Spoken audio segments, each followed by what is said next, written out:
cancer patients who use morphine learn very quickly that either that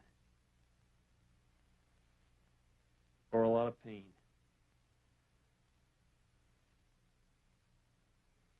And that choice is a fairly easy one. The danger is to get it. There is a possibility of getting addicted to the morphine. And one has to be careful of that.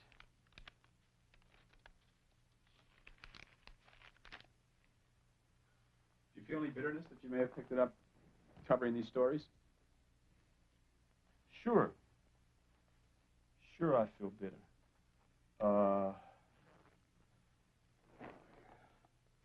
I could even pinpoint in a way the possibility of when I got that. I went out looking for the story. And the story included a phenomenon which was called the hot spot, in which there would be a concentration in a small area of very highly concentrated radioactivity. Well, I remember being out in the hills,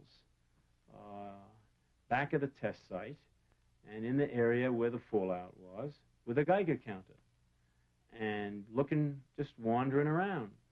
And I hit some of those hot spots.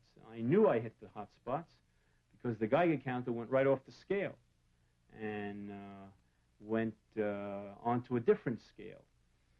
And the assumption is that there's a good possibility that at some point at one of those hot spots, I picked up a radioactive, infinitely small particle, or a radioactive isotope which lodged in my lung.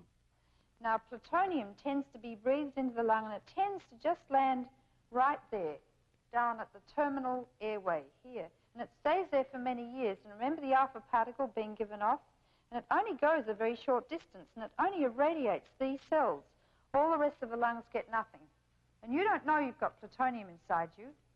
And what's more, we can't tell if you've got an atom or a couple of atoms of plutonium in your lung.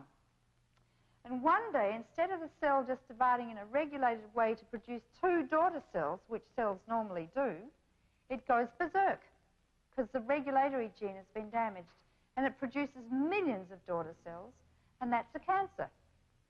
And then it spread from my lungs throughout my whole body, into my bones, and in my spine, and in my ribs, and in my hip, where it is most painful now.